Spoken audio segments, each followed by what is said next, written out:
IUS Canal Multimedia. Derecho a tus oídos. Desde la Ciudad de México, la frecuencia de la Facultad de Derecho para el mundo. IUS Canal Multimedia Radio.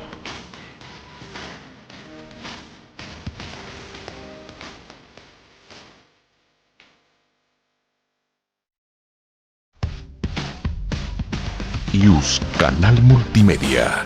Derecho a tus oídos. Desde la Ciudad de México, la frecuencia de la Facultad de Derecho para el mundo. IUS Canal Multimedia Radio.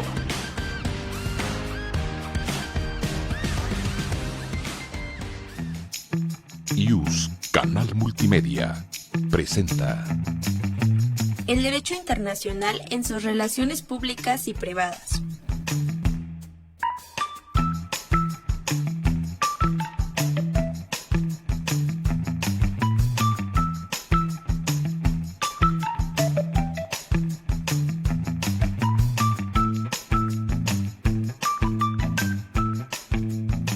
Bienvenidos a su programa de radio, El Derecho Internacional en sus Relaciones Públicas y Privadas. Le agradecemos a nuestra directora, la doctora Sonia Venegas Álvarez, por la apertura de este espacio para la difusión del derecho internacional. El día de hoy, este programa se viste de gala. Tendremos un gran programa porque tenemos dos grandes invitados. Tenemos, por un lado, pues un maestro prestigiado de la facultad, muy importante, porque además no solo en la facultad, sino en puestos públicos que ha ocupado, que ahorita nos leerá nuestro invitado alumno, pero pues tenemos al doctor Rogelio Zacarías, pero se me fue a Rodríguez Garduño, y él además es un gran amigo, lo admiro mucho y quiero decirlo en público porque además me honro decir que pues cuento con su amistad y esto es algo que me da mucho gusto. Gracias por hacer este espacio en tu agenda. Doctora Lourdes Marlec, nuestro queridísimo alumno, y por supuesto agradecer también en principio a la doctora Sonia Venegas Álvarez, nuestra directora. Y decir que estoy muy a gusto porque es un espacio donde está presente la directora del Seminario de Derecho Internacional Público, quien ha apoyado enormemente la divulgación del derecho aeronáutico y espacial, y que yo presumo también de tu amistad, doctora, y que me siento muy a gusto en ese espacio. Muchas gracias. Y pues te damos la bienvenida, doctor Rogelio, que además eres una institución de la facultad en estas dos materias, que justo el tema de hoy es pues los retos y perspectivas actuales del derecho aeronáutico y espacial. Pues tú eres pues una autoridad en esas dos materias y te agradecemos mucho que estés aquí, querido doctor Rogelio. Y bueno, también quisiera agradecer en especial, y antes de que empecemos el programa, a Eduardo Ramírez de aquí de Radio IUS, que además siempre está pues, con muchas ganas y pues, ayudándonos mucho. Muchísimas gracias. Y nuestro invitado alumno es Isaac Osuna Mendoza, y justo él es un gran alumno de la Facultad de Derecho, muy brillante, siempre se ha destacado porque además le interesa mucho su preparación y pues es muy destacado. Le damos también. Muchas gracias, maestra. Le quisiéramos pedir, Isaac, que pues nos lea la pues síntesis curricular, sí, que además es muy amplia, pero vamos a tratar de sí. Perdón si la hacemos la al cortamos. Contrario. Muy bien. Muchísimas gracias, doctor Rogelio. Es un placer tenerlo. Doctora Marlec, también es un placer compartir con usted. Y bueno, comenzaré a leer su semblanza, doctor, que me parece una trayectoria muy amplia y bastante interesante. Y bueno, es licenciado en Derecho con mención honorífica, obteniendo la medalla Gavino Barreda por la Universidad Nacional Autónoma de México. Maestro en Derecho Procesal Constitucional en el año 2005 y en Ciencias Jurídicas en el año 2008, ambas por la Universidad Panamericana. También es doctor en Derecho desde el 2009 por la misma institución. Además, es especialista en Administración de Empresas de Servicio en el Instituto Tecnológico Autónomo de México. Cuenta con certificado por la International Air Transport Association en Ginebra, Suiza, y con diversos estudios de posgrado en Florida, USA, Montreal, Canadá, Buenos Aires, Argentina y sobre todo en México. Dedicado a la docencia y a la academia en ámbitos varios, profesor de carrera titular, definitivo de tiempo completo en el área de Derecho Constitucional de la Facultad de Derecho de la Universidad Nacional Autónoma de México, con más de 20 años de trayectoria, impartiendo cátedra a nivel licenciatura, maestría, especialidad y doctorado. También cuenta con enseñanza en diversas sedes gubernamentales y poderes de la Unión, tales como el Senado de la República, Palacio Legislativo de San Lázaro, aquí en la Ciudad de México, con el Poder Judicial en San Luis Potosí, Guadalajara y Uruguay. A la par, imparte cátedra en la Escuela Libre de Derecho de Puebla, tutor en más de 24 tesis y trabajos de investigación para la obtención de grados académicos, sinodal en más de 52 exámenes profesionales, miembro del Comité del Programa de Excelencia Académica de la Facultad de Derecho de la UNAM, gran variedad de reconocimientos por impartición de talleres, foros, conferencias, entre otros. Es miembro de la Asociación Mexicana de Abogados en Derecho Aéreo y Espacial a partir de 1990, de la Asociación Latinoamericana de Derecho Aeronáutico y Espacial, ALADA, desde 1991, y miembro honorario de la AMADE a partir de 1992.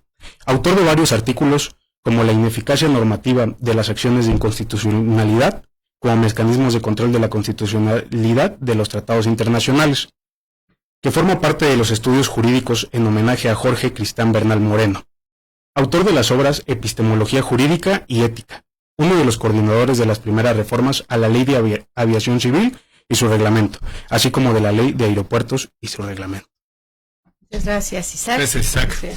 Pues digo, ahí podemos escuchar y ver esta trayectoria que tú has tenido y sobre todo, pues, que te ha dado este expertise y sobre todo, pues, estas vivencias que has tenido en ambas ramas. Pues no sé por dónde quisieras comenzar. Yo quisiera sí reconocer esta trayectoria porque además, pues, eres un gran conocedor y pues... Pues bueno, agradecer, y yo empezaría por algo, quizás si me permiten, más ligero. Después quizás nos adentremos en algunas cosas necesariamente técnicas. Y decir que creo que no tuve más opción. Soy miembro de una familia de 9 hermanos, 8 hombres y una mujer, 2 ya fallecidos.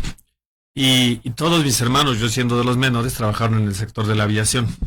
Entonces yo al momento que aprendí a hablar y que empecé a descubrir el mundo, pues descubrí que había fuselajes de aeronaves, que había servicios de comisariato, que son términos que no son del uso común de las personas, que había entonces, desde mi niñez, soy un hombre de 63 años de edad, desde mi niñez temprana se hablaba ya de un nuevo aeropuerto para hacerlo en las colindancias del Estado de México y el Estado de Hidalgo, en la Ciudad de México, por allá por los terrenos de la Hacienda Ojo de Agua. Es más, se hizo una colonia. O sea que este tema de hacer aeropuertos creo que es recurrente históricamente. Y bueno, eso me condujo a estar muy cerca o muy de cerca en las discusiones que escuchaba de mis hermanos, después en sus amigos, en quienes visitaban la casa paterna y en general en las visitas donde les acompañaba a los hangares y talleres de mantenimiento de las aeronaves en las plataformas. Y así es que a veces considero que no tenía más remedio. Solo que tuve una duda histórica, yo quería ser abogado. Por ahí a los 5 años de edad me veía de traje y con un portafolio entrando a los tribunales, como es películas de blanco y negro. Y entonces tenía un conflicto: ¿qué hace un abogado en el mundo de los aviadores o del mundo del espacio? Porque además en este tiempo cursaba lo que sería después la llegada del hombre a la luna, ¿no? El tema de aquel fenómeno de los ovnis y de Marte, etcétera, fascinante, los años 60. Y bueno, entonces decidí que iba a ser abogado. Desde ese entonces sí que iba a ser en oposición a lo que me tenía deparado el destino, pero no. Afortunadamente terminé mi carrera de licenciado en Derecho, practiqué postulado desde ayudar a causas de divorcios, personas detenidas en la cárcel, lo que hace un abogado cuando recién sale, es pasante o se atreve a poner su despacho, notarías, pero un día me jaló el mundo de la aviación. Me dijo, venga de regreso. Así es que me inserté en diversos campos del sector privado, del sector público, y he durado en la vida práctica 35 años, un poco más, ¿no? en diversas experiencias privadas y públicas, como abogado de líneas aéreas, como analista, como representante de nuestro país en organismos internacionales, tanto de aviación como en tema del espacio aéreo, que eso procurar la diferencia.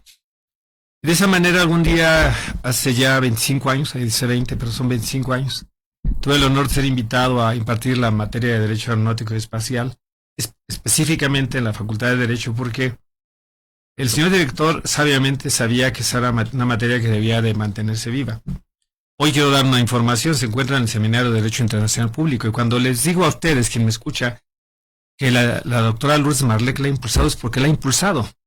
Porque antes estuvimos en el Seminario de Derecho Administrativo, la materia, y un tiempo dejó de ser incluso una materia optativa para hacer curso monográfico. y pasamos por periodos muy difíciles, pero también quiero decir que la maravilla de la propia materia hizo que tuviéramos en un curso monográfico grupos con una constante de 35 a 40 alumnos, cuando a veces no se encuentra en el plan de estudios. Pero esta experiencia de estar en la Facultad de Derecho dialogando, revisando, nos conduce a la idea de actualizarnos, ver cómo se amalgama la parte práctica con la parte académica, con las tendencias, con la investigación, con las propuestas de alumnas y alumnos en tesis que a veces nos hacen favor de regalar a nosotros los maestros de primera mano, a la facultad, a la universidad y a la comunidad en tercera instancia. Es así como diría yo que es esta parte personal, y luego viene la parte que me encantaría acercar a quienes nos escuchan, alumnas, alumnos, maestras, maestros, a sus familiares que nos escuchan, a la gente que no necesariamente tiene una matrícula, que la tuvo, la tendrá quizá o no, pero que son universitarios de corazón y son ciudadanos y ciudadanas mexicanos o mexicanos muy interesados. Bueno, el derecho aeronáutico, yo quisiera decirlo, es una rama del derecho que es distinto al derecho espacial. Y esto quisiera dejarlo claro de salida, porque es una materia que dice derecho aeronáutico y espacial. Hace años escuché a Álvaro Bauzá, un tratadista sobre el derecho espacial, un uruguayo, decir que eso era un grave error, porque nos agotábamos el derecho aeronáutico y al final y espacial. Y entonces no le dábamos su verdadero, digamos, tiempo y su verdadera exhaustividad al derecho espacial. Así es que son dos ramas. Yo les digo a los alumnos el primer día que los recibo, tú traes una tira de materias que dice derecho aeroespacial y vas a estudiar dos materias, derecho aeronáutico, aéreo antes, y espacial, los cuales tienen diversos objetos de estudio, diversas instituciones, compartimos algunas, pero algunas son totalmente diferentes. Así es que el derecho aeronáutico, para dejar esa primera salida, derecho aeronáutico para quien nos escucha, y para no ser todo tan técnico, es el resultante de todas las relaciones jurídicas que surgen a partir de la aeronave. Así de sencillo. No hablaré si son normas jurídicas, si en una visión no positivista hablamos de algo diferente a las normas jurídicas. Lo dejo en relaciones jurídicas. Relaciones jurídicas que surgen o se dan o se manifiestan a partir de la aeronave. Es que le digo a las alumnas y alumnos, no te compliques. Si hay aeronave, hay derecho aeronáutico. Entonces, y voy a poner un ejemplo. Si hablamos de tripulación de una aeronave, entonces la regulación de la tripulación es derecho aeronáutico, porque está la aeronave. Si hablamos de un arrendamiento de aeronave, de adquisición de aeronave con mecanismos complejos como un leasing, que es donde surgió, bueno, ¿de qué? De aeronave hay el derecho aeronáutico. El uso del espacio aéreo, ¿para qué? Para las aeronaves, derecho aeronáutico.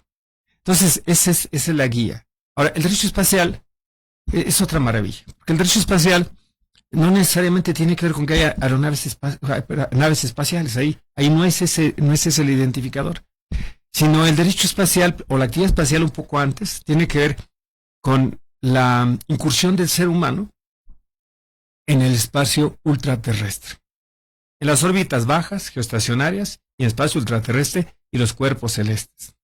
Entonces esa irrupción del ser humano como género tiene que ver con actividades de investigación, de aprovechamiento, de exploración. Ahora lo veremos quizá en esta charla, si no dejaremos un espacio. Por ahí me estaría yo ya colando a que me invites en futuro, si no nos alcanza el tiempo. La invitación está hecha desde hoy. Gracias. Y es que además ahora tendríamos que hablar del aprovechamiento del espacio, pero en un término mucho más amplio, porque el espacio ultraterrestre, a diferencia del espacio aéreo jurídicamente, por ejemplo, el espacio aéreo, por donde transitan las aeronaves o se controlan las aeronaves, el mundo de las aeronaves, más allá de la contemplación, de respirarlo, de que sea un problema de contaminación, etcétera. Jurídicamente el espacio aéreo, por ejemplo, es una parte territorial de los estados. Entonces, los estados ejercen una soberanía por sobre ese espacio aéreo.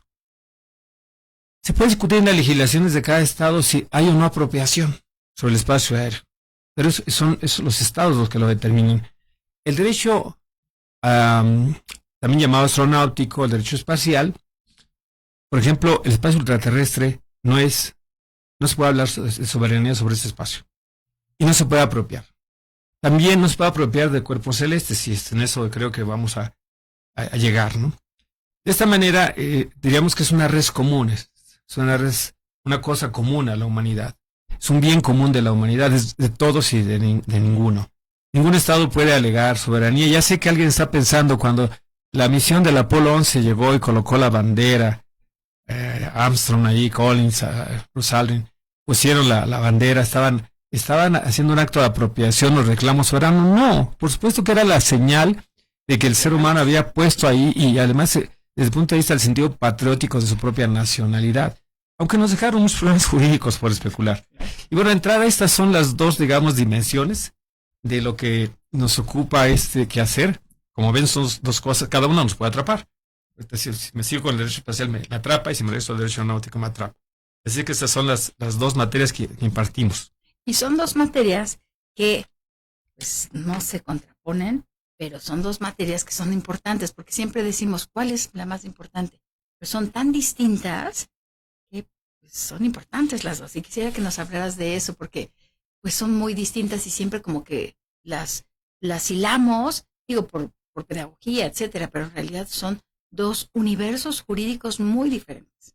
Sí, y fíjate que, Isaac y auditorio, fíjense que el derecho aeronáutico, para hablar de su nivel de importancia, tendría que ver con el uso de la aviación civil. Y remarco esto porque hay, aparte de la aviación militar, ¿no? Nosotros enseñamos a los alumnos acerca de la aviación civil. Y en esta circunstancia le damos mucho peso e importancia, le damos mucho valor a la primera cosa que nos viene a la mente. Un viaje en aeronave, que podamos hacer en un avión, para decirlo en otros vocablos. En México, viajando a la aviación comercial en Aeroméxico, o en Volaris, o en Viva Aerobús, etcétera. Entonces, lo primero que me viene a la cabeza. Entonces, eso que me viene a la cabeza, jurídicamente estamos hablando del transporte aéreo. O sea, como una primera cuestión. Y en ese sentido, al hablar de la aeronave civil en el transporte aéreo, pues es toda una temática a nivel nacional, nuestra regulación. México en este momento, invito por favor, por ahí te mandaré, doctora, me hicieron una entrevista que está divulgado, ha tenido una gran divulgación, apenas salió el artículo ayer en la noche. México tiene, por ejemplo, una temática, solo para que las personas que nos están siguiendo se den una idea. Tenemos 80 aeropuertos internacionales en México. No estoy especulando, me estoy quedando corto. Y nada más para que nos demos una idea, el estado de Oaxaca, bellísimo estado de Oaxaca, tenía 5 aeropuertos internacionales. Yo tenía porque te voy a explicar. Tiene el de la ciudad de Oaxaca. Es un aeropuerto internacional, nacional e internacional, que puede servir a pasajeros en México, a pasajeros en Norteamérica, Centro, Sudamérica, etcétera. Una capacidad de pistas, una capacidad de resistencias, del edificio terminal. Por supuesto. Tiene el aeropuerto de Huatulco, que recibe y envía vuelos hacia Estados Unidos, Canadá, etcétera. Tenemos el aeropuerto de Puerto Escondido, que también tiene capacidad instalada para hacer esas operaciones. Tenemos el aeropuerto de Salina Cruz, Oaxaca, y el aeropuerto que se cerró de Ixtepec, Oaxaca. Entonces, solo Oaxaca, ya me quedo corto con un proyecto ahí. Es una bellísima ciudad que se llama Loma Bonita, donde el presidente Echeverría mandó a hacer la pista más grande del mundo en su momento, para mandar piñas desde México hacia Europa. Pensó el presidente Echeverría, nunca se inauguró ese aeropuerto. Entonces, y si vamos así, el Estado de México tiene 2 aeropuertos, Toluca y Felipe Ángeles. Bueno, la Ciudad de México solo la ICM, pero Chihuahua, por supuesto, tiene 2 aeropuertos. Así, 80 aeropuertos, pero lo que no tenemos son aeronaves. Entonces, hoy, por ejemplo, el debate nacional, lo leemos a cada rato, que si a 3 años de la inauguración del aeropuerto Felipe Ángeles, que si está creciendo como se ha proyectado. No. La razón única es que no tenemos aeronaves. No tenemos aerolíneas. Tenemos en derredor cercano a 400 aeronaves en toda nuestra flota aérea.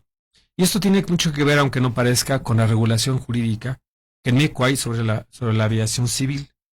Y esto es así porque en México, digamos, la confianza de los inversores, la confianza de los financistas, hay un jugador en el fenómeno de la aviación del que poco advertimos, pero que me parece fundamental. Esa actividad de las dos, tanto la aeronáutica como la espacial, demandan de equipos de alto valor. En nuestro país no tenemos todavía a ningún empresario mexicano que tenga ni el interés ni la capacidad por ejemplo, fabricar y desarrollar aeronaves propias de patente mexicana, aunque por ahí tuvimos un proyecto que es un aeropuerto, el Chacmol, que dio lugar al Embraer. Quiero irme despacito porque a mí me emocionan esas cosas. Y bueno, no los tenemos, entonces todas las aeronaves que vuelan en México, son de fabricación extranjera. De las que ustedes me digan, de la Boeing, de la Airbus, de la Embraer, de la Bombardier, del Falcon, del Grumman, todas las aeronaves que nosotros tenemos en México fueron fabricadas en el extranjero. Y eso entraña de que además, al ser adquiridas, demandan de que sean financiadas, porque en los años 90 las líneas aéreas dejaron de comprar las aeronaves, porque por temas ambientales resultaba difícil adaptarlas o cambiarlas por los temas de contaminación. Y por el paternalismo norteamericano, y Trump da cuenta de ellos, para proteger a su industria armadora de aeronaves. De esta manera, las aeronaves que recibimos en la flota mexicana son financiadas por grupos financistas muy poderosos que quieren condiciones favorables y seguras. Yo ahí no veo nada de malo. Sin embargo, nuestras leyes mexicanas, y la interpretación más que las leyes, y lo que algunos llaman incluso la doctrina mexicanista mexicana del derecho, dicen, por ejemplo, que si tú celebras un contrato de posesorio de aeronave, y si el sujeto que tiene la posesión incumple, el sujeto al que le han incumplido, en este caso el que financió, pues no puede resolver el contrato, sino que tiene que ir a un tribunal. Cualquiera que nos está escuchando diría, por supuesto, doctor Rodríguez Garduño, que así es. No debería de ser, porque tenemos entonces un contrato. Entonces, salir al tribunal es algo incierto. El juicio puede durar 4 o 5 años. Y la aeronave tiene ciertas características que la hace, por ejemplo, perder su valor, depreciarse hasta valer 0. Entonces, cuando se tenga una sentencia de devolución, la aeronave vale 0. ¿Qué sucede? Que el financista impone condiciones para invertir en México y hace más caro el costo de financiamiento, escatima el costo de financiamiento y además se reserva que la nacionalidad y matrícula de la aeronave sea extranjera para poderla retornar y tener menos problemas jurídicos. De esta suerte, los desafíos del derecho aeronáutico son enormes. La globalización hace que nuestras líneas aéreas, las líneas aéreas mexicanas actuales, a las que yo me referí, sean en realidad, salvo dos de ellas, realmente sean de capitales extranjeros. Es una de las cláusulas que más se discute en el seno de la Organización de Aviación Civil Internacional, la crisis de las cláusulas de propiedad sustancial y control efectivo. Y esto es, cuando yo me siento a negociar un convenio bilateral sobre servicios aéreos, como México, con Chile o con Ecuador, lo ortodoxo es que estemos revisando los intereses de México como ente de derecho público y los intereses que habrán de afectar o habrán de beneficiar a las personas preferentemente de nacionalidad mexicana. Por eso hay una cláusula que dice que quien aproveche los servicios aéreos será quien tenga la propiedad sustancial y el control efectivo en manos de los nacionales del que está negociando, pero eso ya no sucede así. Porque Aeroméxico, por ejemplo, la ley de inversión extranjera mexicana permite un 49% de inversión extranjera directa. Pero en un juego por ahí, que invito por ahí algún día a charlar, el propio artículo 4 de esta ley permite llegar indirectamente hasta un 73%. Aeroméxico hoy en día está manejado en un 73% de inversión extranjera directa de extranjeros. Y el otro porcentaje está pulverizado en la bolsa, después del Chapter 11. Eso es una empresa de intereses norteamericanos. Y yo le mando muchos saludos a mis queridos amigos de Aeroméxico, pues saben que es la realidad. La empresa Viva Aerobús, que es una empresa muy exitosa en el mercado nacional, el capital de esta empresa es capital salvadoreño. Entonces, si ustedes me dicen cuál es el interés por el desarrollo de la aviación, pues habrá que preguntar en Washington, ciudad de San Salvador, para saber cuál es el interés y hacia dónde nos movilizamos. Luego, necesitamos revisar la ley para que haya un mayor acceso, para que cambiemos un tanto las barreras reales en la ley de aviación civil. Cuando Isaac me presentaba, decía que yo fui miembro del comité para la elaboración de la ley de aviación civil de 1995 que está vigente. Voy a corregir a Isaac y hacer una confesión. En realidad yo hice el proyecto de esa ley que se fue aprobado, pero además hay otra cosa. Esa ley le hice contenía la camiseta de una empresa privada, que era Mexicana de Aviación. Yo nunca me imaginé que se iba a aprobar. Yo solo hice un proyecto. Es una ley que en realidad estuvo hecha para no dejar que hubiera más competidores, porque yo era un competidor. Entonces es una ley que si hoy la revisamos y veámoslo con los hechos, ¿cuántas nuevas líneas aéreas tenemos en México? Tuvimos a la Mexicana de Aviación, esta decisión gubernamental, que fue más una estrategia gubernamental, pero reflexionemos cuántas líneas aéreas tenemos en los últimos 10 años. No tenemos. Entonces tenemos altísimos costos de los billetes de viajes en aeronaves, tenemos poca oferta, tenemos aeropuertos vacíos. ¿Okay? Y bueno, pues por el otro lado tenemos a un derecho espacial que se debate en actualizarse porque han cambiado los entornos. El derecho espacial, he escuchado, he coincidido en que, por ejemplo, esto de que no es apropiable, el espacio aéreo está en veremos. Porque los instrumentos que dicen que no es apropiable, por ejemplo, obligan a los estados, que son los primeros sujetos obligados. Pero hoy con las misiones de entidades particulares al espacio, y ellos no van a ir solo a contemplar, investigar, ellos van a hacer negocios. La minería espacial, el turismo espacial, que ya es una realidad, ¿no? El aprovechamiento del agua de los polos de la luna, ¿no? Que parece que no, pero es una temática. El hacer las colonias en la luna o en el espacio, nos conducen a alegar un derecho de apropiación, derechos de propiedad. Entonces alguien ha hecho con mucha sencillez, y yo coincido absolutamente. Los estados podrían verse obligados a hacer denuncias de los instrumentos que le dicen que no pueden apropiarse. Porque finalmente el derecho internacional es un derecho de buen entendimiento entre el orden internacional.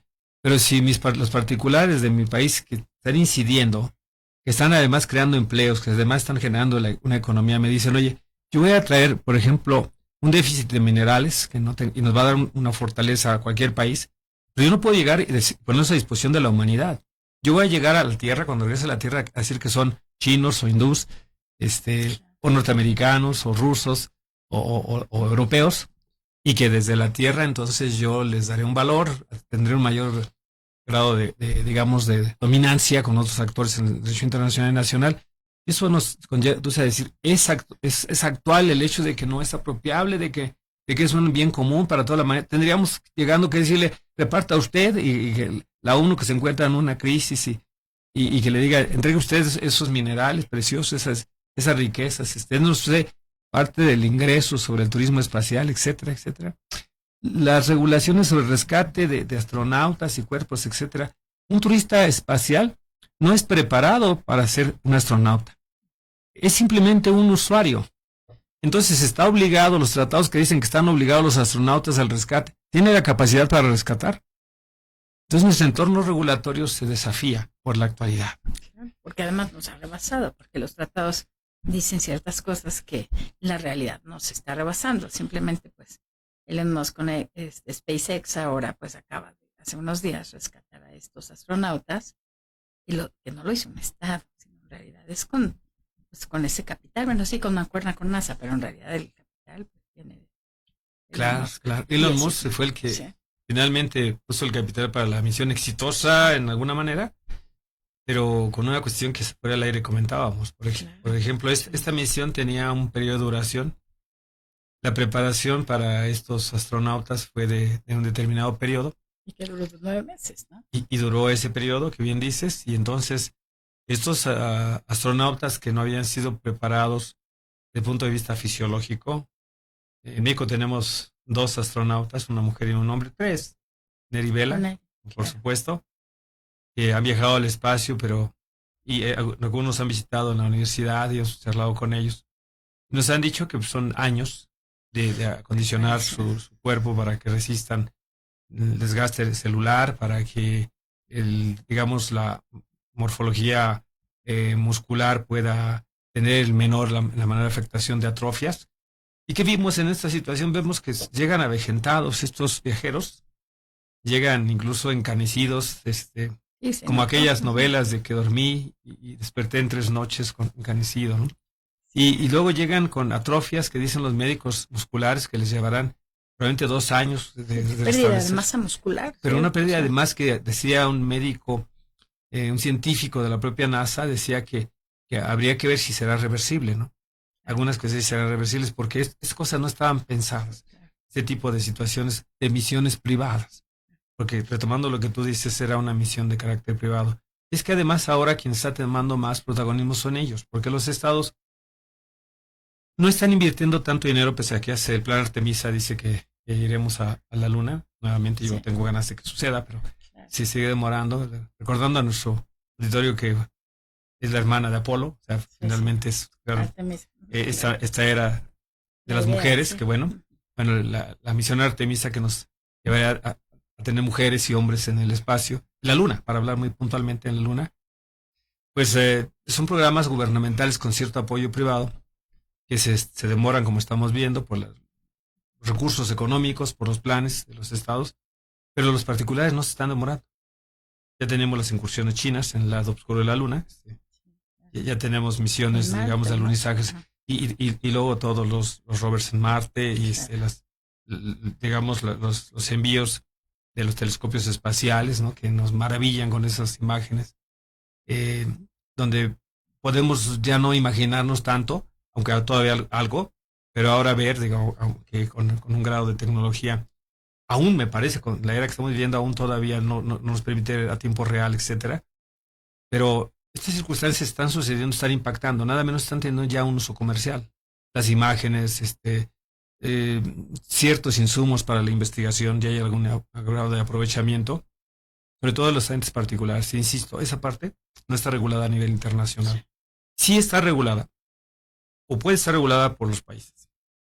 Y ahí quisiera hacer un paréntesis. México, pues México también tiene que, o puede regular la actividad espacial. México tiene una agencia espacial que es un enorme logro, sí, pero que tiene muy pocos recursos presupuestales, que es más, digamos, el doctor Landeros, de quien hablaré siempre muy bien, porque hizo un trabajo excepcional de realizar acuerdos para que México se colocara en cooperación, etcétera. Pues sí tenemos que invertir más para que nuestros estudiantes, para que las personas, los emprendedores mexicanos, las emprendedoras mexicanas, tengan mejores espacios para entrenarse, para diseñar, ¿por qué no?, nuestros propios plataformas de lanzamiento, nuestros propios satélites. México no ha tenido, el proyecto Colmena fue una cuestión interesante que tuvo sus éxitos y fracasos, pero tenemos satélites mexicanos orbitando, pero siempre nos los han mandado extranjeros. Nosotros no hemos hecho nuestros propios lanzamientos. Entonces sí tenemos, digamos, una serie de lineamientos, pero, por ejemplo, no tenemos una ley astronáutica o espacial. Sí tenemos una ley de aviación civil y una ley de aeropuertos. Pero no tenemos, por ejemplo, un diseño constitucional de una política de largo plazo acerca de lo que queremos ser como país en el ambiente, digamos, internacional y nacional en la materia espacial. Sí, nosotros tenemos una posición estratégica, por ejemplo, la península de Yucatán, está muy cerca de Cabo Catoche y Cabo Cañaveral. Digo, por supuesto que podríamos competirles a ellos y ofrecerle, por ejemplo, a países que hoy están haciendo lanzamientos y que les está costando más, desde un punto ya, digamos, probado digamos, de obstáculos, de libramientos y de colocaciones tanto en la órbita baja como en la órbita geoestacionaria. Y justo pues se elevó a rango constitucional, ¿no? Como una rama estratégica, pero... Bueno, no quedó. No, el artículo 28 no logró. Están las minutas aprobadas, tanto se aprobó en la Cámara de Diputados, pero ahí el diputado Ruano, Chihuahua hizo mucho, y luego la Cámara de Senadores se quedó aprobada, pero no fue en el Pleno y no se consolidó la reforma al artículo 28 constitucional para considerar una actividad, cuando menos, prioritaria. Cuando menos. Estratégica, quizá no por los tiempos que estamos viviendo, por lo que estamos hablando, pero sí cuando menos prioritaria. Porque además, pues construimos muchas de las piezas de las aeronaves y de muchos de estos satélites, entonces pues esto sí nos dice que el Estado está interesado en ella, pero pues todavía, como dices tú, no hay una ley y pues tenemos muchas cuestiones que nos deben por ahí el Poder Legislativo, pero vayamos ahora a escuchar pues una voz juvenil, claro, que nos hable de su punto de vista, Isaac, y después que nos diga una pregunta de él.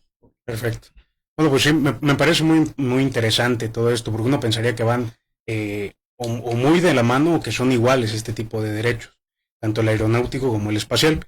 Pero creo que lo que más me llama la atención y me gustaría hacer un énfasis es en todo esto de que México no produce aviones o naves, por así decirlo, pero sí produce las piezas que hoy en día utilizan estos mismos.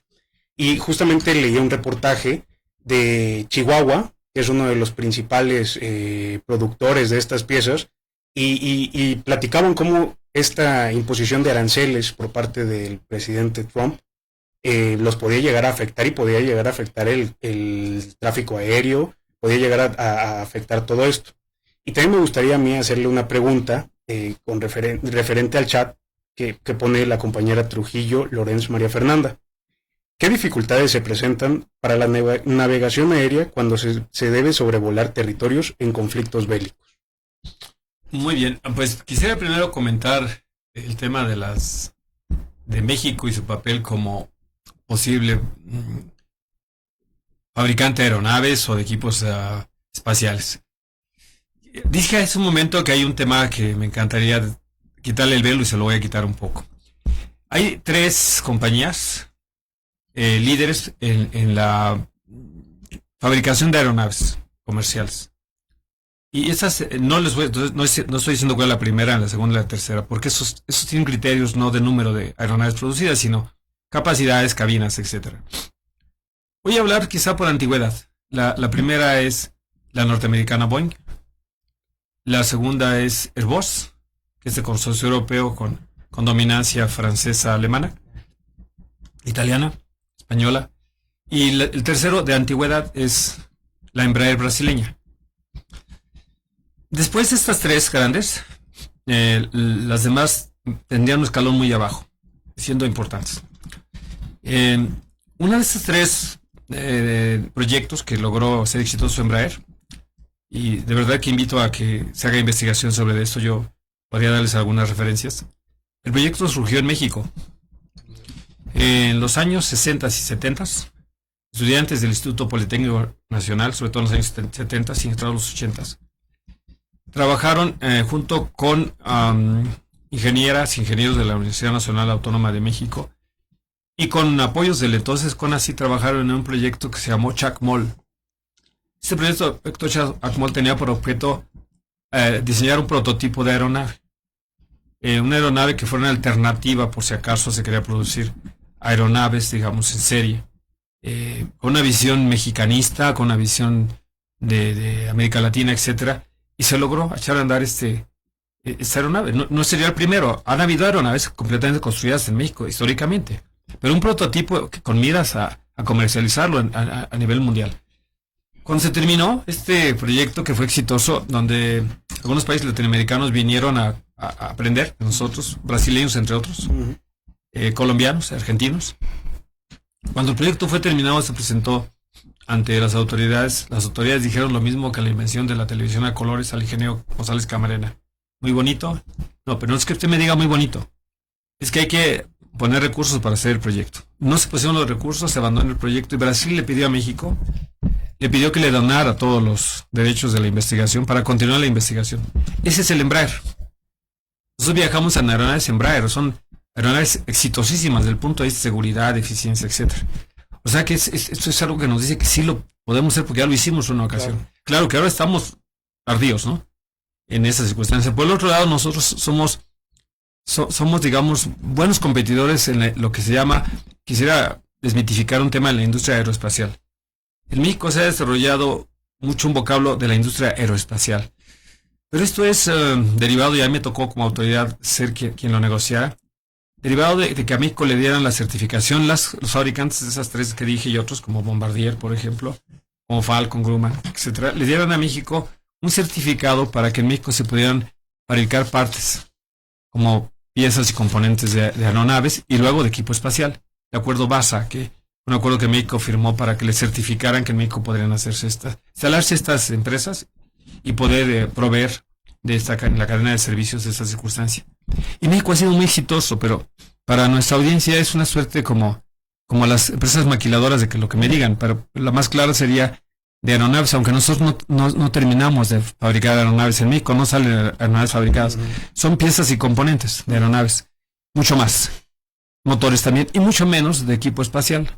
Ahora, cierto es que estas empresas han sido muy exitosas, y han crecido por toda la República Mexicana, y ahora frente a las amenazas del presidente Trump del imponer aranceles, pues se ven amenazadas también porque perderíamos competitividad con otros países donde también están fabricando, la India, Pakistán, República Dominicana, en América Latina, El Salvador, etcétera, donde se están fabricando. Pero por el otro lado es de tal magnitud la fortaleza y la cercanía, regreso al término que se ha dejado de usar, nearshoring, que estamos cercanos al último proveedor de la cadena de servicios. Entonces me parece que si teniendo amenazas no estaríamos tan complicados. A lo que yo iría antes de entrar al otro tema del espacio, la navegación de los países en conflicto, a lo que yo diría es que deberíamos apostarle más al diseño de aeronaves o motores mexicanos de aeronaves o de equipos espaciales. Por otro lado, lo que nos dice nuestra queridísima compañera María Fernanda. María Fernanda, yo te diría que el sobrevuelo es la primera libertad del aire que surgió del Convenio de Aviación Civil Internacional de Chicago de 1944 y que está inscrita en el Convenio de Aviación Civil Internacional y que significa que los estados, todos, no dice sin conflicto no, pueden permitir o no el sobrevuelo de aeronaves sobre su espacio aéreo. Entonces, cierto es que los estados en tiempo de paz restringen algunas zonas por así convenir a sus intereses. La razón para no dejar esto en estado de misterio es porque los estados dejan pasar por donde pueden controlar. Esa es la realidad. Hay zonas, por ejemplo, allá en la Unión Soviética, hoy Rusia siberiana, que no pueden controlar, por eso no dejan pasar. Ahora, los estados en conflicto diseñan zonas restringidas y pueden restringir todo el espacio aéreo si están en un área de bombardeo. Entonces, esta situación es la parte de la soberanía que hace un momento platicábamos con la doctora Lourdes Marlec. La soberanía permite a los estados restringir o incluso limitar. Pero la limitación está en función de que aún un país en estado de guerra tiene que, acrecentar o cooperar con la seguridad. Porque está en guerra con un grupo o con un estado, no está en guerra con el mundo. Entonces, el tema de la seguridad de la aviación nos lleva a que hoy en espacios aéreos, por ejemplo, en Gaza, para ser más puntual, en la zona de la parte norte de Crimea, donde está el conflicto entre Rusia y Ucrania, hay zonas restringidas, pero los aeropuertos están operando. El aeropuerto de Moscú está operando. Los aeropuertos de las capitales ucranianas de Kiev están operando. Y se sobrevuela todos los días espacio aéreo ruso, espacio aéreo ucraniano. De tal manera que sí hay restricciones, pero son en función de la seguridad. Y usando la primera libertad del aire, que es el llamado sobrevuelo inofensivo, porque quien está volando no está involucrado en el conflicto. Claro. Entonces se puede incluso a veces restringir por digamos, crisis en estos conflictos, restringir mayormente o cerrar temporalmente. Pero la historia nos dice que aún en la Segunda Guerra Mundial no se cerró totalmente los espacios aéreos del mundo. Pues, qué interesante lo que nos comentas, y los alumnos están muy interesados aquí en el Facebook, bueno, en nuestro programa, y justo pues tenemos a Merlán López Aranza. Ella pregunta, ¿cuáles son los principales desafíos legales que enfrenta el derecho aeronáutico y espacial ante el derecho de la tecnología, el desarrollo de la tecnología y la exploración comercial del espacio? Aranza, pues agradecer la pregunta. Los desafíos son múltiples. Por ejemplo, voy a volver a dividir. Si habláramos del tema aeronáutico, tenemos el uso de los drones no tripulados. Entonces los desafíos son si esos podrán llevar pasajeros. Vehículos no tripulados podrán llevar pasajeros. El principio de semana se hizo fin de semana, invito a que por ahí se vea en las redes, en Morelos, el estado de México, aquí en Morelos, se hicieron 2 vuelos experimentales de drones capaces de transportar personas. Son los desafíos estos drones, hemos pensado, drones incluso que se pueden manejar con inteligencia artificial, pueden transportar pasajeros. O sea, si un robot me puede transportar, si ya no, sí, claro, sin piloto, ¿no? Una cosa es hablar de aeronaves no tripuladas, pero siempre se piensa en aeronaves no tripuladas que no llevan personas. Pero aeronaves no tripuladas que llevan personas es un desafío jurídico, evidentemente.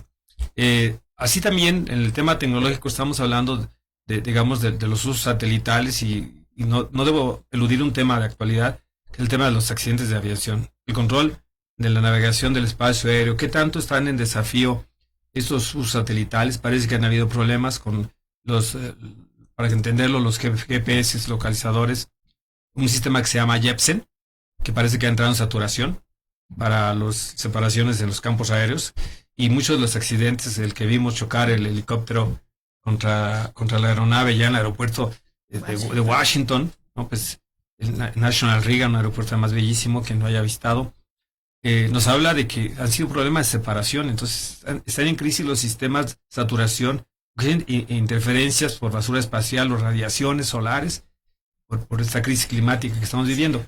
Ahora, en el campo del derecho... Perdóname, yo que te interrumpa. Entonces puede ser que hablemos que esos accidentes pudieron haber sido de un error humano, que además después, bueno, las aportaciones de Trump al respecto fueron muy tajantes y fue muy complicada esta parte. Por eso quisiera saber tu opinión al respecto. Bueno, fíjate que a reserva de que Aranza, regresemos en un momento con ella para los desafíos en el derecho espacial por la tecnología, el tema de los accidentes aéreos nos lleva a hacer un breve paréntesis, porque un accidente aéreo se investiga para acercarnos a las causas probables, o a la causa probable, e identificar a los factores contribuyentes. Sería muy irresponsable decir que queremos la verdad, como claro, por ejemplo que estábamos con esta crisis en México de desaparecidos, que quisiéramos la verdad y ponemos en cuestionamiento la verdad histórica, etcétera. Los accidentes de aviación, lo que se trata es de buscar factores contribuyentes. Y es muy probable que no encontremos la verdad absoluta, pero sí digamos, ok, ¿en qué incidió? Vamos a ver si los controladores del tránsito aéreo eran en número suficiente y en capacidad suficiente, si estaban llevando a cabo la separación correcta en los vectores de aproximación y salida. Eso es la aeronave que va llegando y la aeronave que se va desplazando. Si tienen un debido control, se dice que estaba ausente un controlador y que otro controlador no estaba debidamente capacitado. Bueno, eso se tendrá que probar. Invito a ver la película esa de Excel Washington, del aviador. Sí, claro. Invito a verla, aunque no es la realidad esa película, en realidad en la vida real se murieron, pero la investigación es tan exhaustiva como ver qué nivel de fatiga tenían esos controladores, si efectivamente habían o no la separación. ¿Quién nos lo va a decir? Las memorias de los radares, las cajas negras de los aviones, de las aeronaves, etcétera.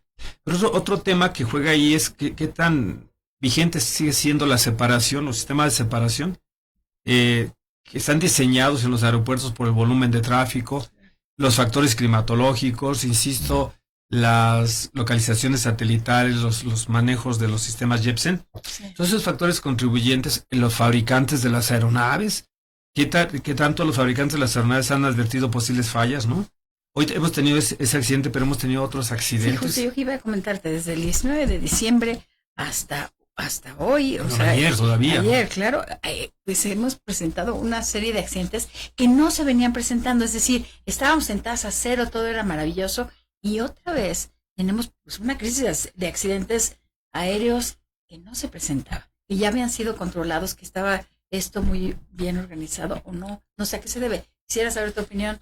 ¿A qué se debe? Pues justamente tendríamos que investigar. Lo que sí estoy viendo algo preocupante desde mi expertise es que los fabricantes de las aeronaves, que son grandes jugadores en esto, porque son los que revisan sus equipos, revisan compatibilidades con sistemas de control, de pilotaje, etcétera, ya deberían haber emitido algunos boletines o recomendaciones para parar algunos aviones en tanto sean revisados, y eso no ha sucedido. Se han caído lo mismo Boeing, se han caído lo mismo, menos Embraer, se han caído Bombardier, lamentablemente se han estado cayendo aeronaves de todo tipo de fabricantes. Y no veo boletines mundiales diciendo, oye, párame esta familia de aviones porque voy a revisar el sistema de separación, el sistema de TICAS, que son, el TICAS es un sistema de alerta temprana para todo tipo de obstáculos, identificación de obstáculos. Esta cuestión que he visto históricamente en otros accidentes, no tan recurrentes, ahora no la estoy viendo. Estoy viendo muy politizado el tema, donde un presidente sale como en todo, a hacer declaraciones espectaculares. Y, por ejemplo, tenemos ahí un caso mexicano, no lo quiero dejar pasar por alto. En Filadelfia, una aeronave mexicana, de matrícula mexicana, hablando de la nacionalidad de las aeronaves, nacionalidad mexicana, operador mexicano, una ambulancia aérea, se precipita allá en Filadelfia. Y entonces la Agencia Federal de Aviación Civil Mexicana no ha hecho pronunciamientos mayores sobre este tema, sobre Recientemente me consultaban un grupo de investigadores y me decían, ¿dónde puedo ver los programas de mantenimiento? Debíamos de tenerlos abiertos en la FAC, porque las aeronaves tienen mantenimientos obligatorios. No es como nuestro coche, para quien nos está escuchando, que si mi coche le suena algo, yo digo, lo dejo una semana, no. Aquí tengo que ver en las aeronaves el manual del fabricante y la autoridad aeronáutica que dio la nacionalidad le dice, tienes tantos ciclos, páralo. O sea, lo primero que tenemos que ver si tenían los mantenimientos, si los pilotos tenían los adiestramientos en cuanto a operación y mantenimiento, y si en su caso fueron autorizados en el mantenimiento y presentaron fallas, si fue anticipada la posible falla o si es sobreviviente para el fabricante. Entonces estas cosas no están sucediendo. Pero tendríamos que, esto que decía, los factores contribuyentes, irlos un poco determinando para arribar a una causa probable. Y luego regresando con Aranza, el desafío espacial de la tecnología, pues nos lleva a muchas cuestiones.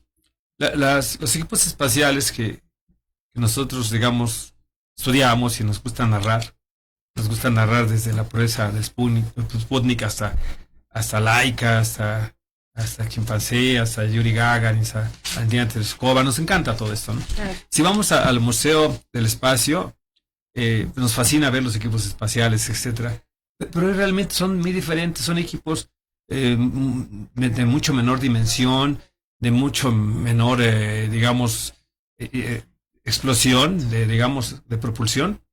Y bueno, pues la realidad es que tenemos hoy, digamos, el uso de otro tipo de combustibles nucleares que se pueden emplear, es un desafío, o alternativos de mercurio, ¿no?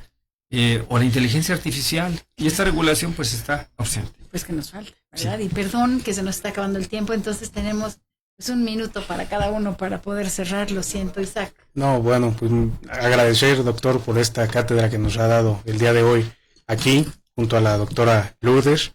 Pareció muy interesante. No conocía, la verdad no tenía un acercamiento hacia el derecho. Yo soy un estudiante de cuarto semestre apenas, y bueno, creo que estas materias se ven más adelante.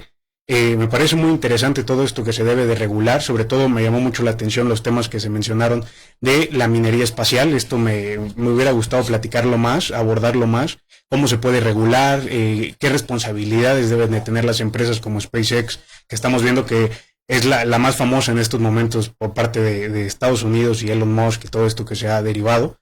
Y bueno, pues agradecer siempre a la doctora Lourdes por el gran trato, agradecer a usted también, doctor Rogelio, y bueno, también a la directora Sonia Venegas Álvarez, agradecerle mucho el espacio que nos brinda a los estudiantes. Pues nada, yo decir que estoy muy agradecido, que se nos quedaron muchos temas. La doctora me presentó como alguien que conoce de seguros aeronáuticos y espaciales, y de eso no hablamos. Han quedado temas, doctora, te comprometo a que me hagas favor de invitar en otro momento para desarrollarlos. Yo me quedo con la idea de haber dejado en quienes nos escucharon y en quienes nos siguen una serie de dudas para que algún día nos consulten a través tuyo, el seminario, que nos apoya muchísimo, y que nuestra directora siga fomentando este tipo de materias para diversificar las posibilidades de los estudiantes en esas carreras del futuro. Muchísimas gracias, y bueno, mi admiración y mi respeto hacia ti. Y bueno, pues perdón por el tiempo, pero pues vamos a tener que cortar, y les damos las gracias a nuestros invitados, nuestros alumnos de la Facultad de Derecho y otros radioescuchas que nos han acompañado, y los invitamos para que nos acompañen la siguiente semana. Muchas gracias. Muy amables. Hasta luego. La Facultad de Derecho agradece a quienes realizaron este programa, conductores, invitados y productores, quienes participan de manera honoraria. En News, Canal Multimedia. Derecho a tus oídos.